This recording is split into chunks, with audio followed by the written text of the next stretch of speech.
Hello guys, कैसे हैं आप सब लोग। वेलकम करता हूं आपका अपने इस चैनल पर। मेरा नाम नवजोत सिंह है। आज हम इस वीडियो में बात कर रहे होंगे टिश्यू के बारे में। हमारी जो प्रीवियस दो वीडियोस थी उसमें हमने सेल टॉपिक पूरा खत्म कर दिया था। तो शुरू करने से पहले मैं आपको अपने नोट्स दिखा देता हूं। मैंने अपने नोट प्लांट टिश्यू के ऐसे हॉरिजॉन्टल बना रखे हैं। आप भी हॉरिजॉन्टल बनाना, क्योंकि ये फ्लो चार्ट है, वर्टिकली फिट नहीं आ पाएगा। तो स्टार्ट करते हैं सबसे पहले प्लांट टिश्यू के बारे में। प्लांट टिश्यू के बाद हम एनिमल टिश्यू पर आ रहे होंगे। तो ठीक है, स्टार्ट करते हैं। टिश्यू हेडिंग दे देते हैं।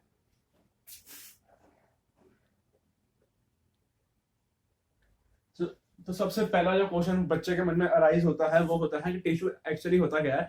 टिश्यू कुछ नहीं होता। Tissue combination of many cells होते हैं। जब ज्यादा सेल्स आपस में जुड़ जाते हैं तो वो टिश्यू की फॉर्मेशन कर देते हैं। यहाँ पे हम लिख देंगे combination of many sales.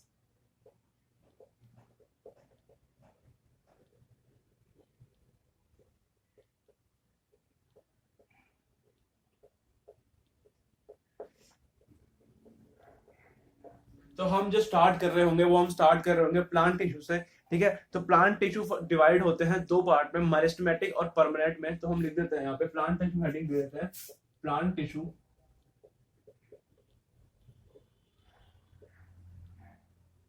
Plant tissue ना दो पार्ट में डिवाइड हो जाते हैं, सब डिवाइड हो जाते हैं।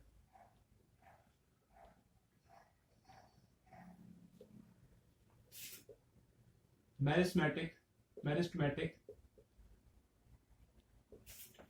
और परमानेंट टिश्यू।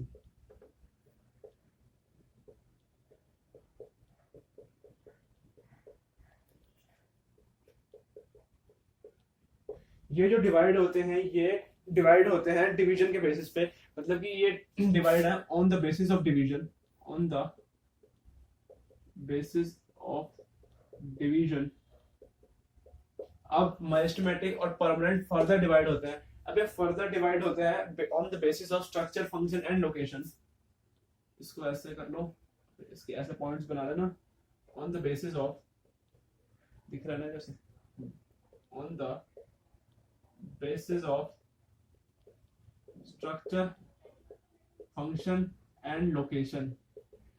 ये भी same, on the basis of structure, function and location. ये भी फर्दर डिवाइड हो जाते हैं। ठीक है, हम पहले बात कर रहे होंगे मेरिस्टेमेटिक के बारे में। तो मेरिस्टेमेटिक का पहला पॉइंट जो आता है वो आता है एपिकल। एपिकल क्या करता है? एपिकल प्रेजेंट होता है, बिल्कुल टिप पे प्रेजेंट होता है। ये क्लास 9 का टॉपिक है। ठीक है, तो आपको समझने में आसानी हो सकती है। तो समझो ऐसे कि जो एपिकल, जैसे ग्रास होती है ना, ग्रास का जो बिल्कुल टिप होता है वहां पे एपिकल टिश्यू प्रेजेंट होता है। वो हेल्प करता है प्लांट की ग्रोथ में ऊपर की डायरेक्शन में। ठीक है, तो इधर लिख लेना सबसे पहला पॉइंट एपिकल। इसको थोड़ा उधर से बनाते हैं।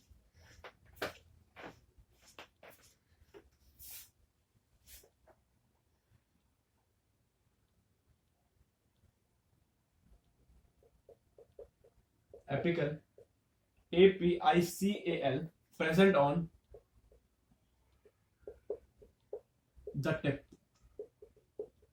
इसकी लोकेशन हो गई कि ये कहां प्रेजेंट होता है, present on the tip of the plant. ठीक है, अब इसका काम क्या होता है? इसका काम होता है ग्रोथ में। तो इधर लिख लेते हैं increasing length of the plant. ठीक है, एपिकल यहां खत्म हो जाता है। अब जो हमारा आता है वो आता है लेटरल। लेटरल, अब आपने देखा होगा कि जो प्लांट होता है वो एक ऐसे वर्टिकल भी ग्रोथ करता है और हॉरिजॉन्टल भी ग्रोथ करता है। तो लेटरल हमारी हेल्प करता है हॉरिजॉन्टल ग्रोथ में। उसको प्लांट को चौड़ाई और मोटाई प्रोवाइड करने में हेल्प करता है। तो इधर निकलना provides increases the thickness of plant.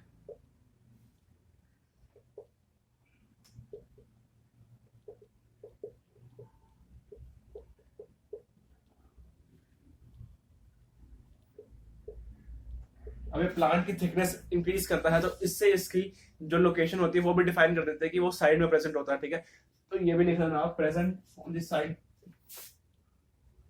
Present on the sides of plant. अब इसके बाद जो आता है वो आता है inter calorie. Inter calorie, inter calorie और एपिकल एक दूसरे से इंटरकनेक्टेड है। जब हमारे प्लांट का एपिकल टिश्यू डैमेज हो जाता है तब इंटर कैलोरी हमारा रोल प्ले में आ जाता है। इंटर कैलोरी भी ग्रोथ ही प्रोवाइड करता है प्लांट को, पर तब प्रोवाइड करता है जब एपिकल डैमेज हो जाता है। इसको मैं ऐसे समझ सकते हैं, जैसे एक ग्रास है, ठीक है, उसमें ग्रास का आपने ऊपर का जो टिप, उसका जो टिप है वो आपने काट दिया है, उसका एपिकल टिश्यू आपने डैमेज कर दिया, आपने उसका एपिकल टिश्यू हटा दिया, तब भी उसकी ग्रोथ होगी। वो ग्रोथ जो कराएगा वो कराएगा इंटर कैलोरी। तो इसके बारे में ये लिख लेना, इंटरमीडिएट ग्रोथ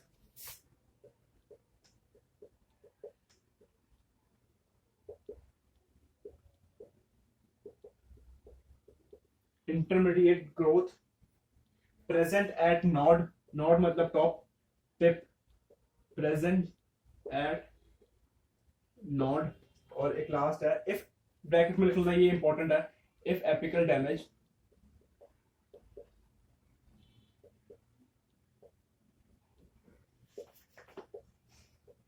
इंटर कैलोरी कम इन प्ले। ये बहुत इंपॉर्टेंट पॉइंट है। कल मैं क्लास 9 का पेपर जो हो रहे हैं पेपर, उनका पेपर एग्जामिन कर रहा था, तब उसमें भी ये क्वेश्चन पूछा गया था कि जब एपिकल डैमेज हो जाता है तब कौन सा जो टिश्यू होता है वो रोल प्ले में आता है, उसका आंसर होगा इंटर कैलोरी। तो इसका भी आप नोट बना लेना। मेरिस्टेमेटिक 3 पार्ट में डिवाइडेड है, एपिकल, लेटरल और इंटर कैलोरी। एपिकल हमारा प्रेजेंट होता है टिप पर, एपिकल हमारी हेल्प करता है ग्रोथ ऑफ द प्लांट में, प्लांट को इंक्रीज करता है, वर्टिकली उसकी ग्रोथ में हेल्प करता है। फिर उसके बाद आता है लेटरल, लेटरल प्रेजेंट होता है साइड में, उसको चौड़ाई देता है, मोटाई देता है प्लांट को, ठीक है। उसके बाद आता है इंटर कैलोरी, इंटर कैलोरी भी हमारी लेंथ, प्लांट की ग्रोथ में हेल्प करता है, और जब एपिकल डैमेज हो जाता है तब इंटर कैलोरी हमारा रोल प्ले में आ जाता है, ठीक है।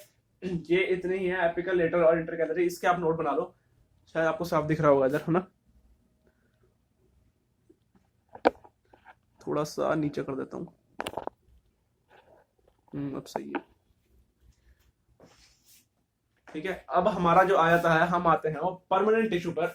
अब परमानेंट टिश्यू भी डिवाइड होता है स्ट्रक्चर, फंक्शन और लोकेशन, और लोकेशन के बेसिस पे। तो जो परमानेंट टिश्यू है वो फर्दर 2 पार्ट में डिवाइड हो जाता है। इसको हम यहाँ पे लाइन बनाते हैं ऐसे।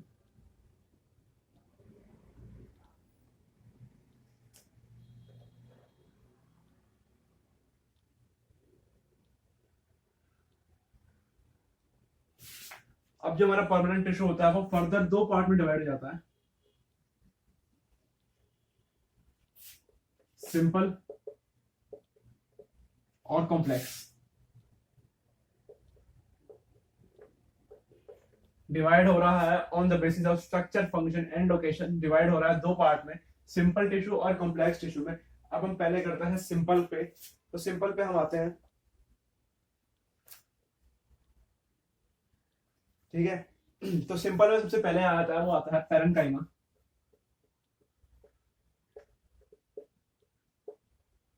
पैरेन्काइमा हमारी स्टोरेज ऑफ फूड में हेल्प करता है, ठीक है।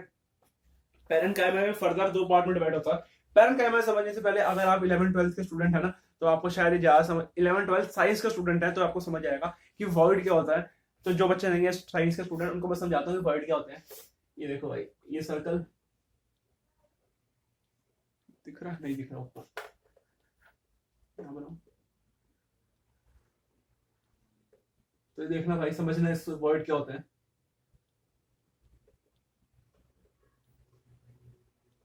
अब इनको सर्कल जो मैंने बनाया है, इनको एज्यूम करो कि ये सेल है, ठीक है। ये हमारे सेल है, बहुत सारे सेल जुड़ रहे हैं, टिश्यू फॉर्मेशन फॉर्मेशन हो रही है। ये देखो, अब इनके बीच में थोड़ा थोड़ा गैप बन रहा है। ये जो मैं जिसको डार्क कर देता हूँ वो गैप है, ठीक है। समझ आ रहा है ना, डार्क दिख रहा होगा आपको, जो डार्क कर दिया वो गैप है। इन गैप्स को कहते हैं हम वॉइड्स, वॉइड्स, ठीक है। इन गैप को हम कहते हैं वॉइड्स। वॉइड्स मतलब खाली स्पेसेस होती हैं, जब एक अरेंजमेंट में खाली स्पेसेस बच जाती हैं उसे हम कहते हैं वॉइड्स। इसको थोड़ा सा नीचे लिख देता हूँ, वॉइड्स, ठीक है। एक अरेंजमेंट है, खाली जगह बच गई, उसको कहते हैं हम वॉइड्स, ठीक है। अब जो पैरेन्काइमा होता है वो फर्दर डिवाइड होता है 2 पार्ट में। तो पहले इधर लिख लें, पैरेन्काइमा क्या करता है, पैरेन्काइमा हेल्प करता है स्टोरेज ऑफ फूड में। तो ऊपर लिख देते हैं,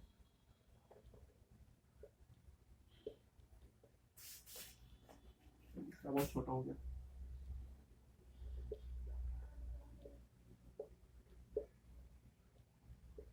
पैरेन्काइमा हेल्प करता है हमारी स्टोरेज ऑफ फूड में,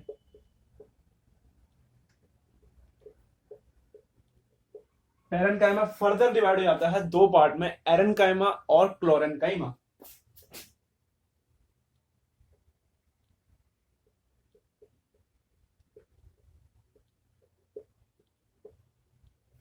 और क्लोरेन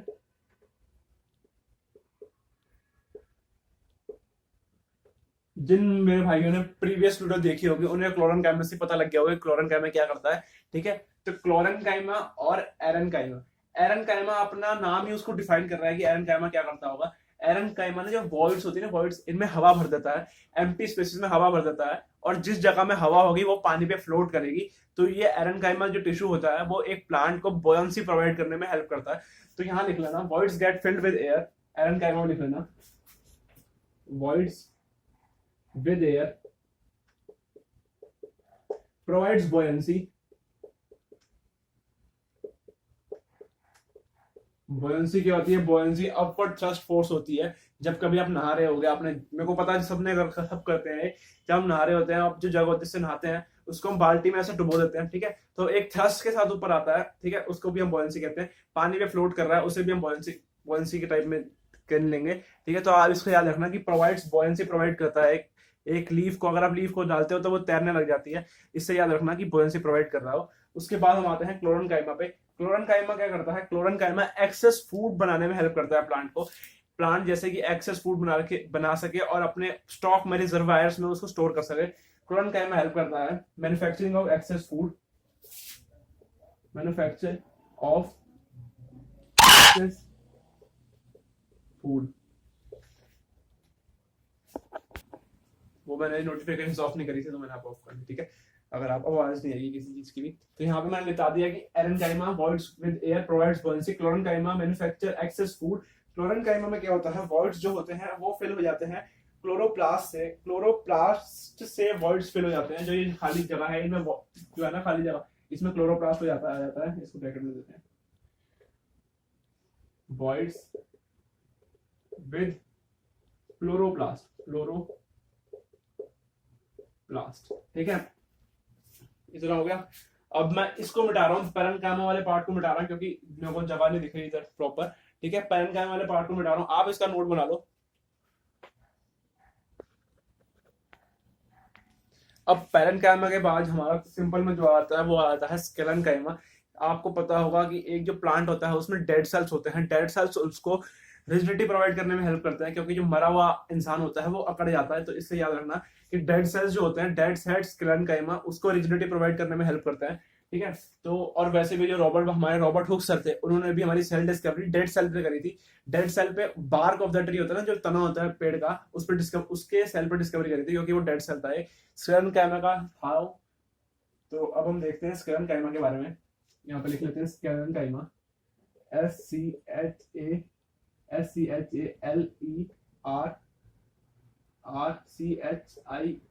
स्क्लेरेन्काइमा।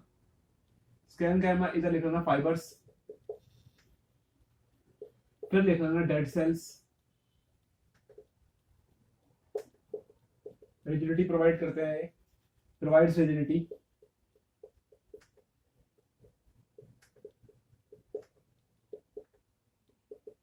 और यहाँ पे इंपॉर्टेंट पॉइंट लिख लेना, voids get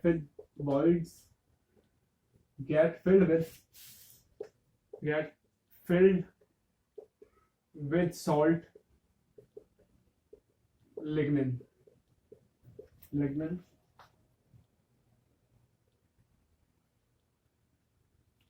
ठीक है, अब जो स्क्लेरेन्काइमा होता है वो डेड सेल होता है, रिजिडिटी प्रोवाइड करता है, और जो ये वॉइड्स है ना, इसके अंदर एक सॉल्ट आ जाती है, सॉल्ट का नाम हो जाता है लिग्निन। तो इसको आप नोट कर लेना, डेड सेल होता है, रिजिडिटी प्रोवाइड करता है, voids get filled with salt, lignin, sclerenchyma fibres होते हैं। ठीक है, अब हम नेक्स्ट पे आते हैं जो आता है क्लोरेन्काइमा। इसको आप नोट बनाओ, फिर मैं इसको मिटाता हूँ। नेक्स्ट हमारे पास आ जाता है वो आता है कोलेन्काइमा। कोलेन्काइमा को क्लोरेन्काइमा से मिक्स करने की गलती मत करना, क्लोरेन्काइमा अलग है, कोलेन्काइमा अलग है। क्लोरेन्काइमा एक्सेस फूड की फॉर्मेशन में हेल्प करता है, और कोलेन्काइमा एक प्लांट को रिजिडिटी प्रोवाइड करता है। कोलेन्काइमा COLLEN और क्लोरेन्काइमा CHLORN। ठीक है, इसमें सेम मत करना है इसको, दोनों अलग अलग चीजें, क्लोरेन्काइमा कोलेन्काइमा। बार बार बता रहा हूँ, इंपॉर्टेंट बन रही है क्योंकि ये चीज कोलेन्काइमा और क्लोरेन्काइमा दोनों का सेम मत करना। अब हम बात कर रहे हैं कोलेन्काइमा के बारे में। कॉलन काइमा क्या करता है, हमारे प्लांट को फ्लेक्सिबिलिटी प्रोवाइड करता है। आपने कभी देखा होगा जो प्लांट होता है वो कहीं भी मुड़ तुड़ जाता है, जो मनी प्लांट होता है वो कहीं भी चला जाता है, ठीक है। तो इससे याद रखना है कि कॉलन काइमा होता है वो प्लांट को फ्लेक्सिबिलिटी प्रोवाइड करने में हेल्प करता है। यहाँ पे हम लिख लेते हैं collenchyma, COLLENCHYMA, collenchyma. It's not chlorenchyma, it's collenchyma. इसको ध्यान देना, कॉलन काइमा और क्लोरन काइमा में डिफरेंस है, ठीक है। कॉलन काइमा क्या करता है, कॉलन काइमा करता है फ्लेक्सिबिलिटी में हेल्प करता है, फ्लेक्सिबिलिटी, ठीक है। और कॉलन काइमा में भी वॉइड्स होते हैं, और वॉइड्स जो इधर होते हैं वो एक सॉल्ट से फिल हो जाते हैं। उस सॉल्ट का नाम होता है पेक्टिन। ये लिख लेना, voids get filled with salt, filled with salt, pectin, PECTIN। Pectin से उसके जो वॉइड्स होते हैं वो पेक्टिन सॉल्ट से फिल्ड हो जाते हैं, और वो रिजिडिटी प्रोवाइड करता है। एक बार इसको रैप करते हैं, पैरेनकाइमा सिंपल का सबसे पहला पार्ट है parenchyma. Parenchyma storage of food में हेल्प करता है। पैरेनकाइमा फर्दर डिवाइड होता है दो पार्ट में, एरेनकाइमा और कॉरेनकाइमा। एरेनकाइमा में बॉयंसी प्रोवाइड करता है, प्लांट को फ्लोट करने में हेल्प करता है। क्लोरेनकाइमा एक्सेस फूड बनाने में हेल्प करता है, प्लांट का रिजर्वायर होता है, एक्सेस फूड बनाने में हेल्प करता है। स्क्लेरेनकाइमा आता है, स्क्लेरेनकाइमा फाइबर्स होते हैं, डेड सेल होते हैं, ये प्लांट को रिजिडिटी प्रोवाइड करते हैं। बार्क ऑफ द ट्रीज का बहुत अच्छा एग्जांपल है। उसके बाद आता है कॉलेनकाइमा। कॉलेनकाइमा हेल्प करता है फ्लेक्सिबिलिटी प्रोवाइड करने में। इसमें जो वॉल्स होते हैं वो फिल्ड हो जाते हैं एक सॉल्ट जिसका नाम आता है पेक्टिन। स्क्लेरेनकाइमा में जो वॉल्स होते हैं वो फिल हो जाते हैं जिस सॉल्ट का नाम होता है लेग्निन। इसको यहाँ रैप करते हैं। अब आते हैं हम कॉम्प्लेक्स पे, इसका आप नोट बना लो। अब हम आ जाते हैं अपने कॉम्प्लेक्स वाले पार्ट पर। कॉम्प्लेक्स दो पार्ट में डिवाइड होता है, जाइलम और फ्लोएम, ठीक है। इनके बारे में थोड़ा जानने की कोशिश करते हैं, जाइलम क्या करता है, फ्लोएम क्या करता है, ठीक है। कॉम्प्लेक्स फर्दर डिवाइड हो रहे हैं दो पार्ट में। इस पे बना दो लाइन।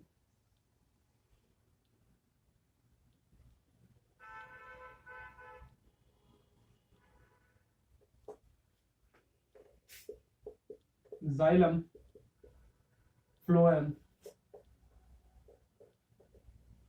इधर भी बना दो बीच में एक अच्छी सी लाइन, ठीक है। कॉम्प्लेक्स डिवाइड हो जाते हैं दो पार्ट में, जाइलम और फ्लोएम में। हमने कॉम्प्लेक्स को फर्दर डिवाइड करते हैं दो पार्ट में, जाइलम और फ्लोएम में। अब हम समझते हैं जाइलम क्या करता है, फ्लोएम क्या करता है। सबसे पहला पॉइंट, इनको हम डिफरेंस की तरह करेंगे, ठीक है। सबसे पहला पॉइंट जो आता है जाइलम का, जाइलम होता है यूनिडायरेक्शनल, कि वो सिर्फ अगर ऊपर जा रहा है तो सिर्फ ऊपर ही जाएगा और किसी आसपास डायरेक्शन में नहीं आएगा। ये लिखना है, जाइलम होता है unidirectional.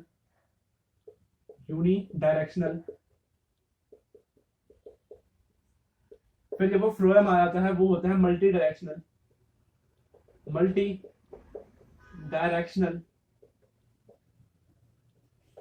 Xylem unidirectional, phloem multi directional. पहला पॉइंट हमारे यहाँ क्लियर हो जाता है। जो सेकंड पॉइंट हमारे पास आ जाता है जाइलम फ्लोएम का, वो आता है ट्रैकीड्स का। जाइलम के पास ट्रैकीड्स होते हैं, ट्रैकीड्स होते हैं। फ्लोएम के पास सीव ट्यूब होती है। इसको बिल्कुल ऐसा जानने की, अंदर घुसने की जरूरत बिल्कुल भी नहीं है।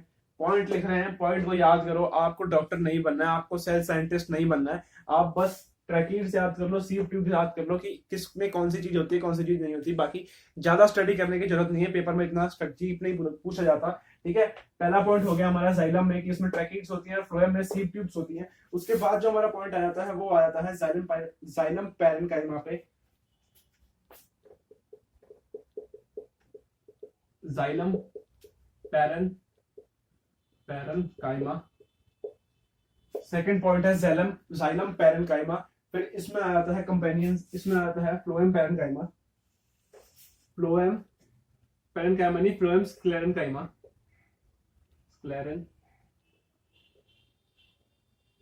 ये स्क्लेरेनकाइमा और पैरेनकाइमा ये सिंपल वाले ही हैं, ठीक है। इसमें जाइलम पैरेनकाइमा होता है, इसमें फ्लोएम स्क्लेरेनकाइमा होता है। उसके बाद जो हमारा पॉइंट आ जाता है वो आ जाता है जाइलम फाइबर्स पर।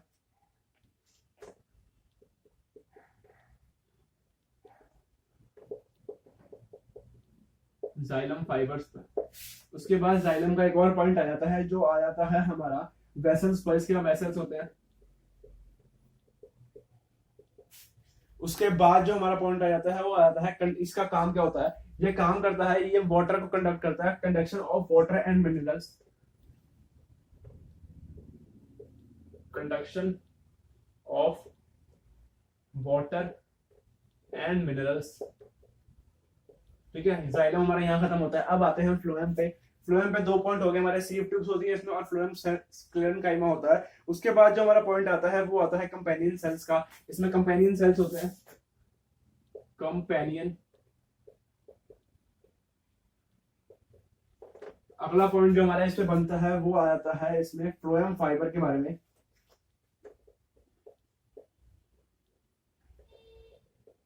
फ्लोएम फाइबर, और जो इसका फंक्शन लास्ट में लिख देता हूं, फंक्शन होता है इसका ट्रांसपोर्टेशन ऑफ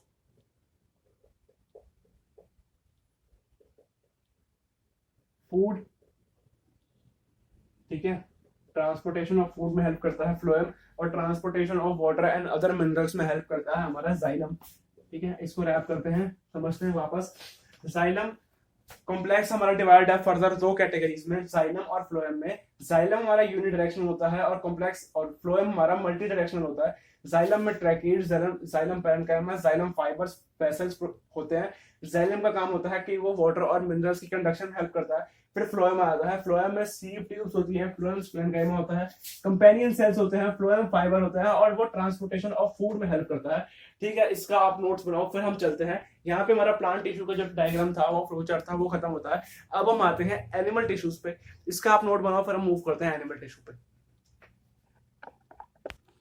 ठीक है भाई, प्लांट टिश्यू हमारा पीछे खत्म हो गया, हमारा फ्लो चार्ट खत्म हो गया। आप फ्लो चार्ट को भी अगर ढंग से पढ़ लेते हो तो आपके सारे प्रीवियस ईयर क्वेश्चन बन रहे होंगे उससे। अब हम आते हैं एनिमल टिश्यू पे। एनिमल टिश्यू थोड़ा बड़ा है अपने उसमें, इसको भी मैंने भी इसको ऐसे वर्टिकल, इसको भी हॉरिजॉन्टल लिखा हुआ है, तो आप भी इसको हॉरिजॉन्टल लिखने की कोशिश करना। ठीक है, अभी हम बना रहे हैं एनिमल टिश्यू का डायग्राम। सो ठीक है, इधर लिख लेते हैं हम एनिमल टिश्यू। एनिमल, अब जो एनिमल टिश्यू होते हैं वो फर्दर डिवाइड हो जाते हैं चार कैटेगरीज में।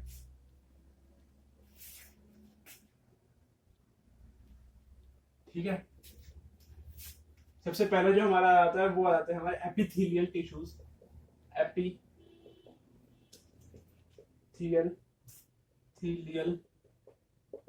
ठीक है, एपिथेलियल। उसके बाद जो हमारे आ जाते हैं वो आ जाते हैं हमारे पास connective tissues. Connective tissue.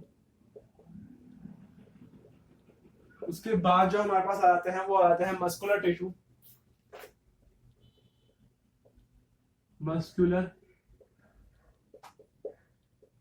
Tissue, और उसके लास्ट में हमारे पास आ जाते हैं नर्वस टिश्यू। Nervous tissue. ठीक है, अब ये चार फर्दर कैटेगरीज में डिवाइड हो गए। ये डिवाइड जो होते हैं ना, ये डिवाइड होते हैं on the basis of structure, function and location, same as plants के डिवीजन पे। Divided on the basis of, इधर लिख लो ऊपर, divided on the basis of structure, function and location. ठीक है, डिवाइड हो जाते हैं स्ट्रक्चर, फंक्शन और लोकेशन के बेसिस पे। चार पार्ट में डिवाइड हो रहे हैं, एपिथेलियल, कनेक्टिव, मस्कुलर और नर्वस टिश्यू में। अब हम देखते हैं एपिथेलियल जो है उसमें फर्दर कितने कैटेगरीज में डिवाइड है।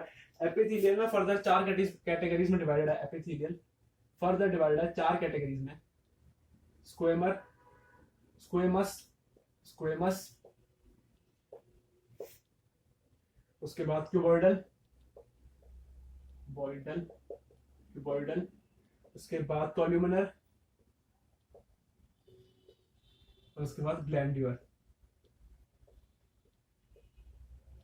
इनको मैं ऐसे लिखवा रहा हूँ अभी, स्क्वेमस, क्यूबॉइडल और कॉल्यूमिनर और ग्लैंड्यूलर को ऐसे लिखवा रहा हूँ। बाकी इनकी डेफिनेशन जो होगी ना वो अभी नेक्स्ट वाले 10-15 मिनट में, आप जो भी खत्म होता है उसके बाद 10-15 मिनट वाली उसमें होगी, क्लिप में होगी। ठीक है, तो इसको आप ऐसे नोट कर देना जैसे अभी मैं नोट करा रहा हूँ, फिर आप इसको फर्दर अगले पेज से शुरू करना, स्क्वेमस लिखना, फिर उसके बारे में लिखना कि क्या क्या उसकी बात कर रहे हैं।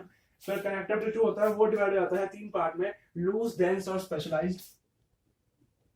Loose, dense, specialised. ठीक है। अब ये लूज होता है वो फर्दर दो कैटेगरीज में डिवाइड हो जाता है, एरिरुलर, एरिरोलर एंड एडिपोज, ठीक है। अब जो डेंस होता है वो डिवाइड हो जाता है दो पार्ट में, टेंडन और लिगामेंट में, टेंडन और लिगामेंट में। स्पेशलाइज फर्दर चार पार्ट में डिवाइड हो जाता है, bone, cartilage, blood and lymph में। बोन नहीं, हाँ बोन, कार्टिलेज, ब्लड और लिम्फ में, ठीक है। अब आता है हमारा मस्कुलर डिवाइड होता है तीन कैटेगरी में। पहला आता है स्केलेटल, स्मूथ और कार्डियक। स्केलेटल, स्मूथ और कार्डियक। जो स्केलेटल होता है वो हमारा स्टाइलेटेड होता है, स्टाइलेटेड। अब मैं बताता हूँ कुछ पहले स्टाइलेटेड होता क्या है। स्टाइलेटेड, इसके बाद अनस्टाइलेटेड, स्टाइलेटेड। अब स्टाइलेटेड को समझो कि होता क्या है, जैसे कि इधर समझते हैं, जैसे कि ये टिश्यू है, हमने लेट कर लिया, हमने एग्जांपल लिया कि ये टिश्यू है। अब इस पे ऐसे लाइंस पड़ी हुई है बड़ी सारी, ठीक है, बहुत सारी लाइंस पड़ी हुई है इस पे, बहुत सारी लाइंस पड़ी हुई है इस पे, तो इसका मतलब है कि ये स्टाइलेटेड है। इस पे अगर लाइंस नहीं है तो इसका मतलब ये है कि ये स्टाइलेटेड नहीं है, ठीक है। इसका स्टाइलेटेड का सिर्फ यही मतलब होता है कि लाइंस वगैरह जो पड़ी हुई है इस पे। मस्कुलर तीन पार्ट में डिवाइड हो गया, स्केलेटल, स्मूथ और कार्डियक में। और नर्वस को अभी हम डिवाइड नहीं कर रहे क्योंकि नर्वस अपने आप में बहुत बड़ा इधर आ नहीं पाएगा, ठीक है। तो आप इसका नोट बनाओ, फिर हम शुरू करते हैं एपिथेलियल से। हम स्टार्ट करते हैं हमारा फर्स्ट पॉइंट एपिथेलियल का, जो है स्क्वेमस। तो हम इधर हेडिंग दे देते हैं एपिथेलियल के बारे में।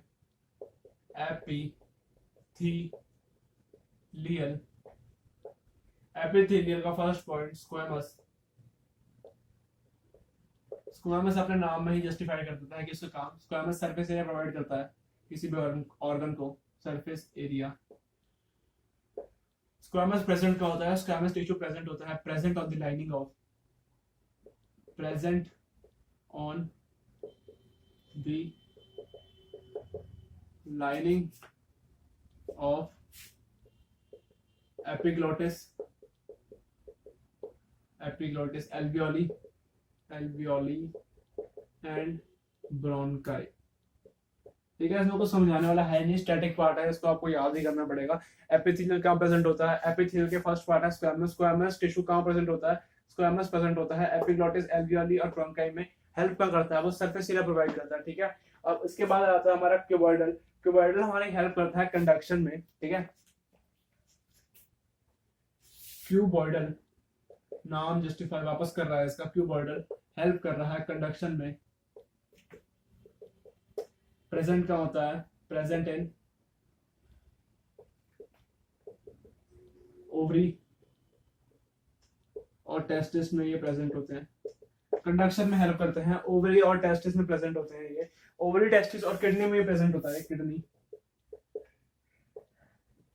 ओवरी, टेस्टिस और किडनी में प्रेजेंट होता है हमारा क्यूबॉइडल। कंडक्शन में हेल्प करता है, present in ovary, testis and kidney. उसके बाद जो हमारा आता है वो आ जाता है कॉल्यूमिनर। कॉल्यूमिनर हेल्प करता है हमारी सिक्रेशन में, ठीक है। कॉल्यूमिनर होता है, कॉल्यूमिनर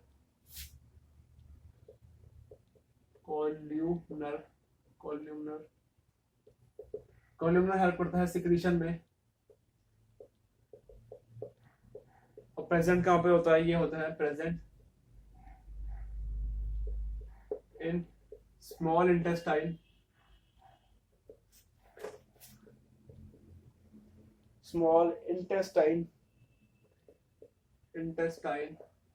और स्टमक में प्रेजेंट होता है। उसके बाद थर्ड में, उसके बाद जो फोर्थ आता है, फोर्थ और लास्ट जो आता है वो आता है ग्लैंड्यूलर। मेरे से प्रोनाउंसिएशन थोड़ी हो नहीं पाती तो आप वो देख लेना, ग्लैंड्यूलर जो भी है, ग्लैंड्यूलर अपना नाम ही बता रहा है कि ये प्रेजेंट इन ऑल ग्लैंड्स,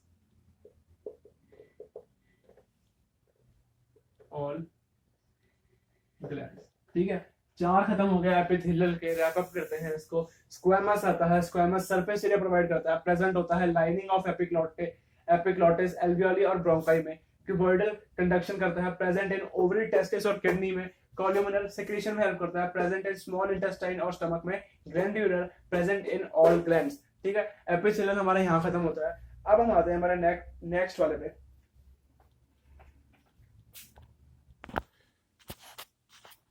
अब जो हमारे पास आता है वो आता है कनेक्टिव टिश्यू। तो कनेक्टिव टिश्यू हमारे डिवाइड होते हैं दो पार्ट में। ठीक है, connective tissue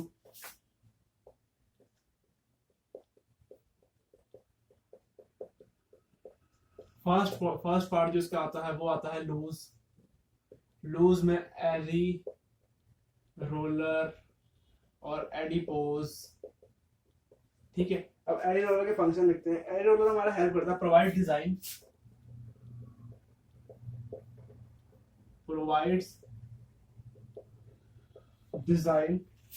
design to muscle और provide design to muscle और muscle frame work। एडिपोज क्या होता है? प्रोवाइड डिजाइन टू मसल और मसल फ्रेमवर्क। ठीक है, फिर उसके बाद आता है हमारा एडिपोज। एडिपोज होता है फैट स्टोरिंग टिश्यू। अब मैं इसको आपको समझाता हूँ। फैट स्टोरिंग टिश्यू, अब इसको हम समझ सकते हैं। देखो, जैसे कि हम कभी काफी जो मोटे लोग होते हैं उनके चेस्ट पे ना काफी सारा फैट जमा हो जाता है, मेल बूब्स होते हैं उनको। ठीक है, तो एडिपोज जो होता है ना, जब हम खाते हैं, ज्यादा खाना खा लेते हैं ना, तो वो स्टोर कर देता है। अगर जैसे कि कोई मोटा इंसान है, वो काफी मोटा है, उसने खाना पीना छोड़ दिया 10-15 दिन के लिए, तो उसकी जो बॉडी होगी ना, वो उसकी एनर्जी एडिपोज टिश्यू से आएगी, क्योंकि adipose tissue fat storing tissue है। ठीक है, इसको ऐसा समझना, फैट स्टोरिंग टिश्यू है एडिपोज। एडिपोज मोटापे के लिए भी हेल्प करता है, बाकी स्टोर कर लेता है। और एडिपोज के साथ एक चीज और लिख लेते हैं, एडिपोज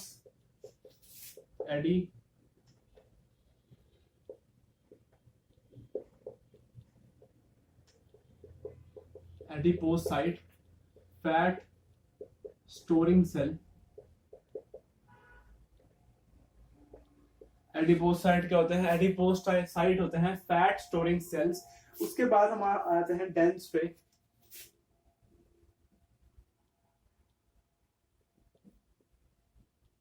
उसके बाद हम आते हैं डेंस पे। डेंस डिवाइड होता है दो पार्ट में, टेंडन और लिगामेंट। टेंडन और लिगामेंट। टेंडन और लिगामेंट में डिवाइड जाता है। टेंडन क्या करता है? टेंडन करता है बोन्स को मसल के साथ जोड़ने में हेल्प करता है, बोन्स टू मसल। और लिगामेंट क्या करता है? लिगामेंट हमारा बोन को बोन से जोड़ने में हेल्प करता है, बोन टू बोन। डेंस के दो पार्ट हैं, टेंडन और लिगामेंट। टेंडन हमारा हेल्प करता है बोन्स को मसल के साथ जोड़ने में, लिगामेंट हेल्प करता है बोन को बोन के साथ जोड़ने में। टेंडन जो होते हैं उसमें मोर ज्यादा स्ट्रेंथ होती है, और ये जो लिगामेंट होते हैं ये फ्लेक्सिबल होते हैं। फ्लेक्सिबल, मेरी बोन से बोन जुड़ी हुई है, यहाँ पे फ्लेक्सिबल है ना ये ज्यादा। ठीक है, इसको समझना। टेंडन जो होते हैं वो इसके स्ट्रेंथ ज्यादा होती है, और लिगामेंट जो होते हैं वो फ्लेक्सिबल होते हैं। इसी के साथ कनेक्टिव भी हमारा खत्म हो जाता है। उसके बाद हम आते हैं स्पेशलाइज्ड पे, जो काफी इंपॉर्टेंट है। इसको आप नोट करो, हम फिर चलते हैं स्पेशलाइज्ड पे। अब इसके बाद जो हम आते हैं वो आते हैं हम स्पेशलाइज्ड पे। हेडिंग देते हैं specialised.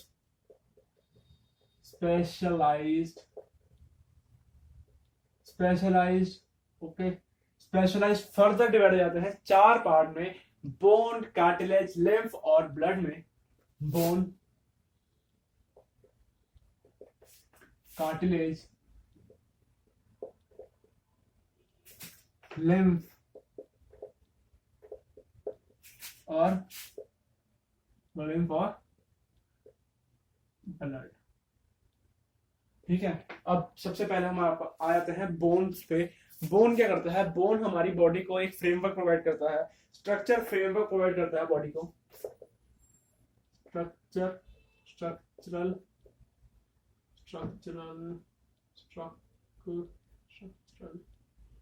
Framework to body, framework provide करता है। साथ ही साथ ये रिजिडिटी प्रोवाइड करता है बॉडी को, रिजिडिटी। रिजिडिटी प्रोवाइड करता है। और ये जो बोन्स होती हैं वो किस प्रोटीन से बनी होती है? Formed from osteocytes. आपने सुना होगा, अगर आपके घर में दादा दादी हैं, कोई उम्र ज्यादा, इनकी उम्र एज ज्यादा है, वो वाले लोग हैं, तो वो ऑस्टियो कैल्शियम की गोली खाते हैं। ऑस्टियो कैल्शियम हमारी बोन्स की फॉर्मेशन में हेल्प करता है, ठीक है। तो बोन्स जो होती हैं वो ऑस्टियोसाइट से बनी होती हैं। बाकी बोन से खत्म होता है, आता है कार्टिलेज पे। कार्टिलेज के बारे में सबको पता होता है कि कार्टिलेज कहाँ प्रेजेंट होता है। तो कार्टिलेज के बारे में पहला पॉइंट जो आता है कि कार्टिलेज आउटर फ्रेमवर्क प्रोवाइड करता है बॉडी को। आउटर कार्टिलेज हमारी बॉडी को आउटर फ्रेमवर्क प्रोवाइड करता है। और कार्टिलेज जो फॉर्म्ड होते हैं वो कॉन्ड्रियोसाइट से बने होते हैं। Formed from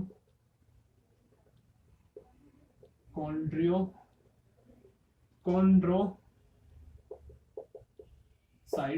cartilage outer framework provide करते हैं बॉडी को, और ये बने होते हैं कॉन्ड्रोसाइट से। उसके बाद आता है लिम्फ। लिम्फ हमारी बॉडी में एक्स्ट्रा सेलुलर फ्लूइड होता है, हेल्प करता है ये ब्लड को फ्लो करने में। Helps blood, extra cellular fluid होता है भैया, एक्स्ट्रा सेलुलर फ्लूइड होता है। अब आ जाते हैं हम ब्लड पे। ब्लड बहुत इंपॉर्टेंट टॉपिक बन जाता है, क्योंकि ब्लड अपने आप में 3-4 कैटेगरीज में डिवाइड हो जाता है। ब्लड डिवाइड होता है आरबीसी, डब्ल्यूबीसी और प्लेटलेट्स में, ठीक है। तो ब्लड में जो सबसे पहले आता है वो आता है आरबीसी।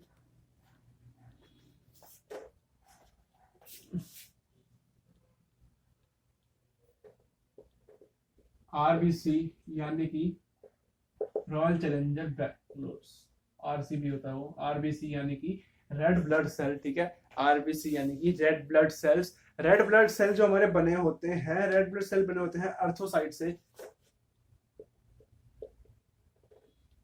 ERTHOCITES, अर्थोसाइट से हमारे रेड ब्लड सेल्स बने होते हैं। रेड ब्लड सेल्स हमारे हेल्प क्या करते हैं? ये हेल्प करते हैं conduction of food and gases में।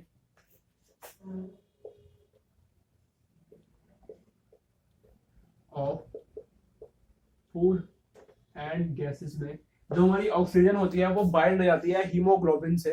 हीमोग्लोबिन हमारे ब्लड में प्रेजेंट होता है, ठीक है। हीमोग्लोबिन से वो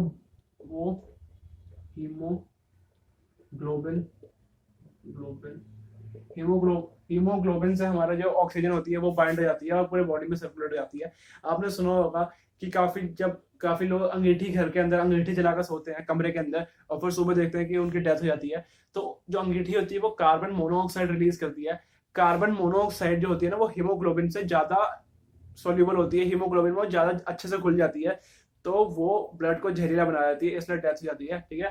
तो ये है रेड ब्लड सेल का। रेड ब्लड सेल एर्थोसाइट से बने होते हैं, conduction of food and gases में हेल्प करते हैं। कंडक्शन ऑफ फूड, आरबीसी में हीमोग्लोबिन होता है, वही हेल्प करता है इसको conduction of food and gases में।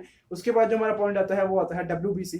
डब्ल्यूबीसी मतलब कि white blood cells. White blood cells हमारे फाइटर में कहे जाते हैं। डब्ल्यूबीसी बने होते हैं हमारे लीवोसाइट से। लीवोसाइट्स काम इनका होता है इम्यूनिटी का, इम्यूनिटी प्रोवाइड करते हैं, इम्यूनिटी टू बॉडी, ठीक है। उसके बाद जो हमारे पास आता है वो आता है प्लेटलेट्स। जब पीलिया हो जाता है तब कहते हैं कि प्लेटलेट्स काउंट कम हो गई है, ठीक है। प्लेटलेट्स हमारे बने होते हैं, वो बने होते हैं हमारे थर्मोबोसाइट से। थर्मोबोसाइट से बने होते हैं। प्लेटलेट्स हमारी हेल्प करते हैं ब्लड क्लॉटिंग में। अब ब्लड क्लॉटिंग क्या होती है? जब आपको चोट लग जाती है तब आपके जहां चोट लगी होती है वहां पे एक थोड़ी सी थिक लेयर फॉर्मेशन हो जाती है, खून का थक्का बन जाता है, वो खून को रोक देता है, उसे ब्लड क्लॉटिंग कहते हैं, ठीक है। उसके बाद आता है एक इंपॉर्टेंट पॉइंट जिसके बारे में क्वेश्चन देखा गया है, मैं जब जितने टाइम मैंने दिया ना उसमें एक मैंने क्वेश्चन देखा था वो वाला, ठीक है। तो वो क्वेश्चन ये है कि अगर हम ब्लड में से आरबीसी, डब्ल्यूबीसी और प्लेटलेट्स को निकाल देंगे तो उसमें क्या बचेगा, उसमें फिर हमारा बच जाता है प्लाज्मा। इधर आप नोट बना के लिख लो, if we remove RBC, WBC and platelet from the blood,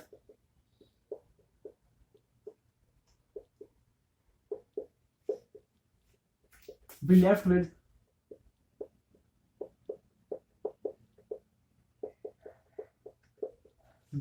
with plasma। अगर खून में से RBC, WBC और प्लेटलेट सभी हमने सेपरेट कर दी, सभी निकाल दी, तो हमारे पास सिर्फ और सिर्फ ब्लड में प्लाज्मा रह जाएगा। ठीक है, ये नोट कर लेना, बहुत इंपॉर्टेंट पॉइंट है, इसको आप नोट बनाओ। फिर हम चलते हैं आगे। ठीक है भाई, अब हम आ जाते हैं हमारे नेक्स्ट टॉपिक पे, जो है हमारा मस्कुलर टिश्यू के बारे में। सो हेडिंग दे देते हैं मस्कुलर टिश्यू।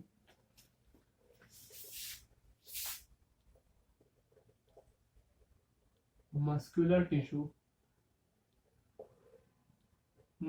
टिश्यू हमारा फर्दर डिवाइड हो जाता है 3 कैटेगरी में, स्टायलेटेड, नॉन स्टायलेटेड और कार्डियक। स्टायलेटेड को हम कहते हैं स्केलेटल, नॉन स्टायलेटेड को कहते हैं स्केलेटल, कहते हैं स्मूथ, और फिर कार्डियक आता है। सबसे पहले आता है स्मूथ,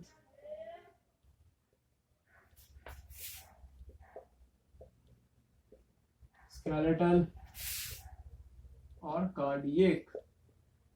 पहले मैंने आपको मतलब बता दिया था कि स्टायलेटेड क्या होता है, नॉन स्टायलेटेड क्या होता है। स्टायलेटेड मतलब एक ऑर्गन पे, अगर एक टिश्यू पे ऐसे एक टिश्यू है उस पर लाइन वगैरह बनी पड़ी है तो उसको स्टायलेटेड कहते हैं। ठीक है, तो जो स्मूथ होता है वो होता है हमारा स्टायलेटेड।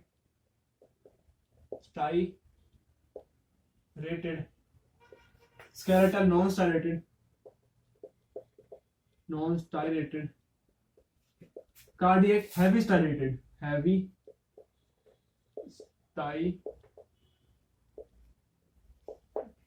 सेकेंड पॉइंट जो हमारा आता है वो आता है कि जो स्मूथ होते हैं वो होते हैं वॉलेंट्री। स्केलेटल वॉलेंट्री भी होते हैं, वॉलेंट्री प्लस नॉन वॉलेंट्री।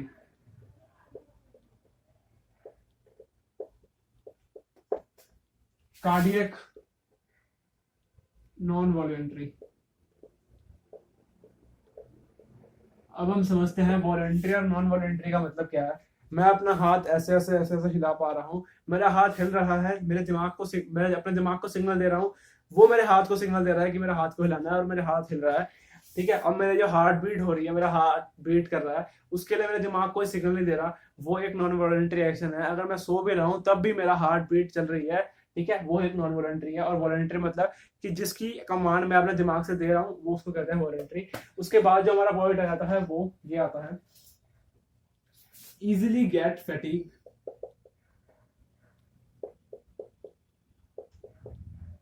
अगर इसके पहले लिख लेते हैं फिर बताता हूँ। Get fatigue after some time, skeletal का get fatigue after some time. उसके बाद इसका आता है नेवर गेट फैटीग, क्योंकि अगर ये फैटीग तो हम फैटीग।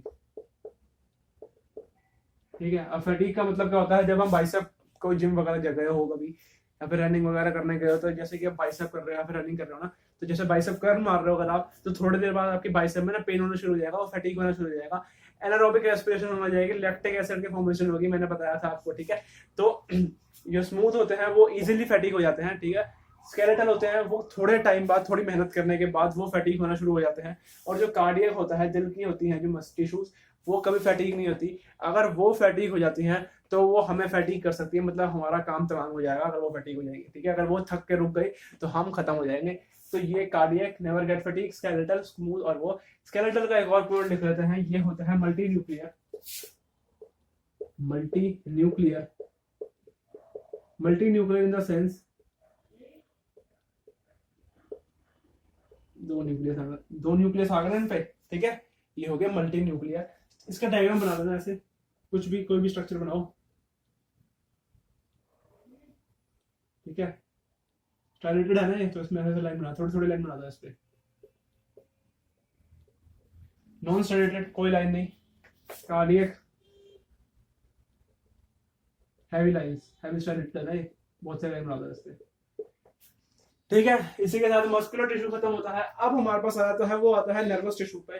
ठीक है, इसको आप नोट बनाओ, मैं इसको मिटा रहा हूं। ठीक है भाई, अब हम आ जाते हैं नर्वस टिश्यू पे। मैंने न्यूरॉन का डायग्राम बनाया है, थोड़ा सा बीमार सा लग रहा है, पर कोई नहीं, चल जाएगा काम। तो हमने बना दिया है न्यूरॉन का डायग्राम। अब हम पढ़ने वाले हैं नर्वस टिश्यू। तो ठीक है, नर्वस टिश्यू पढ़ने से पहले ना हमको न्यूरॉन का डायग्राम समझना बहुत ही ज्यादा इंपॉर्टेंट है, क्योंकि कभी कभी ना क्वेश्चन पूछ लेते हैं न्यूरॉन का डायग्राम पे। ठीक है, तो ये न्यूरॉन का डायग्राम थोड़ा बीमार, ये जो बिल्कुल मरने के कगार पर है, बहुत बुरा हो गया है। ठीक है, इसको ज्यादा कोई जज नहीं करना मेरी इस पोर्ट्रेट को।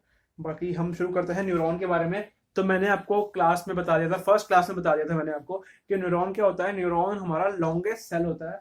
सबसे पहला पॉइंट लिख लेते हैं, न्यूरॉन क्या होता है। न्यूरॉन हमारा लॉन्गेस्ट सेल होता है।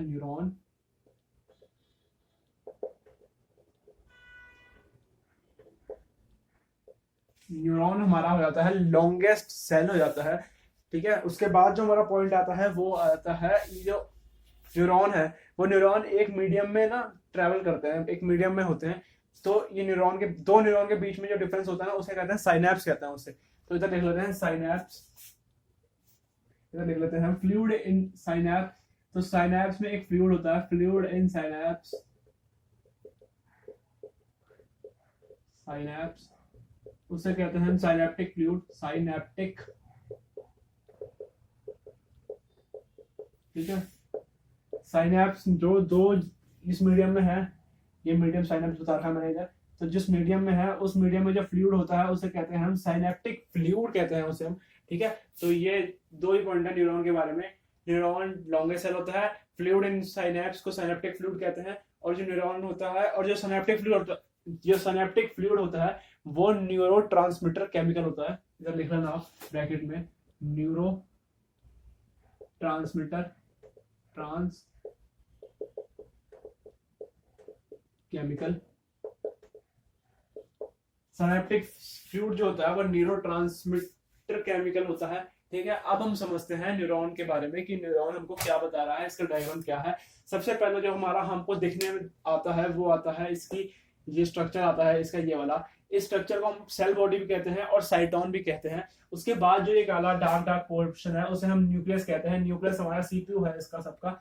उसके बाद जो ये डॉट डॉट डॉट स्ट्रक्चर्स हैं इसके अंदर, सेल बॉडी के अंदर, उसे हम निसल ग्रैन्यूल्स कहते हैं। फिर ये जो बाल जैसे निकल रहे हैं इन्हें हम कहते हैं डेंड्राइट्स। फिर ये पूंछ है उसकी, पूरी पूंछ है, अंदर वाला पार्ट है पूंछ का, उसे हम कहते हैं एक्सॉन। फिर जो ये बबली सा पार्ट है ना, जो मैंने एक बबल से बना रखे हैं, इन बबलों को कहते हैं मायोलिन शेल्स कहते हैं इनको। जो ये बबल चोटी जैसे है ना बबल्स, इन्हें मायोलिन शील्ड कहते हैं। पर उसके बाद जो हमारे पास आ जाती है वो ये बिल्कुल जो एंडिंग आती है उसे कहते हैं हम एक्सॉन एंडिंग। फिर जिस मीडियम में होते हैं वो सिनेप्टिक फ्लूइड के मीडियम में होते हैं। फिर जो दूसरा शुरू होता है वो शुरू हो जाता है डेंड्राइट से। न्यूरॉन हमारा क्या करता है, न्यूरॉन हमारा ट्रांसमिट करता है हमारे जो एक्शंस होते हैं, जो भी हमें एक्शन वगैरह लेने होते हैं वो न्यूरॉन हमारा ट्रांसमिट करता है एक पे दूसरे पे। रिसेप्टर सेल ऐसे ही, रिसेप्टर सेल और रिले वगैरह ऐसे ही काम करके हमारे जो वॉलंटरी एक्शंस होता है उनको कैरी आउट करने में हेल्प करता है। वापस समझते हैं, ये जो बॉडी है इसे सेल बॉडी कहते हैं और साइटन कहते हैं। बीच में जो ब्लैक ब्लैक डार्क पोर्शन है उसे न्यूक्लियस कहते हैं। डॉटेड स्ट्रक्चर को निसल्स ग्रैन्यूल कहते हैं। जो बाल जैसे हैं उन्हें डेंड्राइट्स कहते हैं। ये पूंछ को एक्सॉन कहते हैं। ये चोटी या स्ट्रक्चर, बबल लाइक स्ट्रक्चर को मायोलिन शेल्स कहते हैं।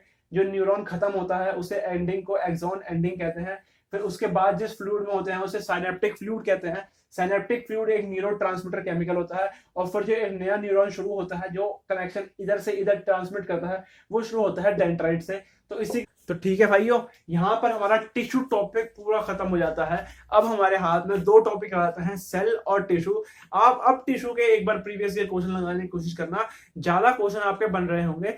अब जो हमारा टॉपिक शुरू करते हैं हम अगली क्लास से, वो आ जाता है ह्यूमन फिजियो के बारे में। ठीक है, आपने इस मेरे को जहां तक मैं आपसे उम्मीद रखता हूं कि आपने जो मैंने लिखवाया है उसके एक प्रॉपर नोट्स बना रखे होंगे, क्योंकि अगर जब तक आपके पास नोट्स नहीं होंगे आप रिवीजन टाइम में रिवीजन नहीं कर पाओगे। और ऐसे नोट्स बनाना, इतना वास्ट मत लिखना, नोट्स बिल्कुल पॉइंट टू पॉइंट बनाना। ऐसे नोट्स होने चाहिए जिन्हें अगर आप लास्ट डेज में खोलो तो आपको अपने नोट्स देख के डर ना लगे, और अपनी राइटिंग तो सबको समझ आ जाती है, ऐसी राइटिंग लिखना जो आपको लास्ट डे में समझ आ जाए, आप सब समझ सको। नोट्स बिल्कुल शॉर्ट, छोटे छोटे बनाना। अगर आपकी राइटिंग बड़ी है या फिर अगर आप शॉर्ट नोट्स नहीं बना पा रहे हो तो एक बार आप पूरे जैसे भी आप नोट्स बनाते हो उसे वैसे बना लेना, फिर एक बार आप ऐसे उस जो आपने नोट्स बनाया उसे एक बार पढ़ लेना, फिर उसे ऐसे कंपाइल करना जो जो चीजें आपको याद नहीं हो पा रही, जो चीज आपको लगती है कि इंपॉर्टेंट है, अगर आप प्रीवियस ईयर क्वेश्चन लगाते हो आपको ट्रेंड पता लग जाएगा कि कौन से क्वेश्चन कहाँ रिपीट हो रहे हैं, कौन सा पार्ट इंपॉर्टेंट है, फिर उन पार्ट्स को नोट करने की कोशिश करना। इससे आपके बहुत ही ज्यादा शॉर्ट नोट्स बन जाएंगे, ठीक है, और लास्ट टाइम में आपको हेल्प करेंगे वो रिविजन में। तो इसी के साथ हम आज की वीडियो यहीं खत्म करते हैं। तब तक के लिए भाई पढ़ते रहो, जीते रहो, खुश रहो, हंसते रहो। तब तक के लिए जय हिंद।